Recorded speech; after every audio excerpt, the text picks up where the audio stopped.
Hello বন্ধুরা, good evening, শুভ সন্ধ্যা। তো দেখো আমরা চলে এসেছি আজকে সিটি সেন্টারে, কারণ এখানে প্রতি বছর এরকম ক্রিসমাস ট্রিতে সাজানো হয়।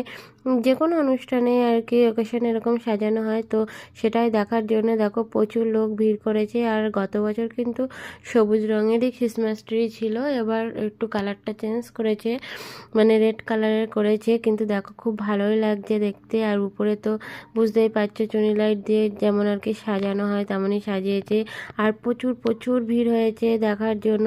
আর শপিং করতেও আর কি লোকে আসে, তো একটা ঘোরারও জায়গা। তো আমরাও এসেছি ঘুরতে। তো এখান থেকে আবার চলে যাব আমরা আর একটা মানে চার্চে। তো দেখা যাক সেখানে গিয়েও যদি ভিডিও করতে পারি তো তোমাদের সাথে শেয়ার করব। তবে কিন্তু জানিও দেখো ক্রিসমাস ট্রিটা কেমন লাগছে। আর এই দেখো আমরা আন্ডারগ্রাউন্ডে চলে এসেছি, এখানেও ছোট্ট করে দেখো এখানে সাজিয়েছে কত সুন্দর। তো কেমন লাগলো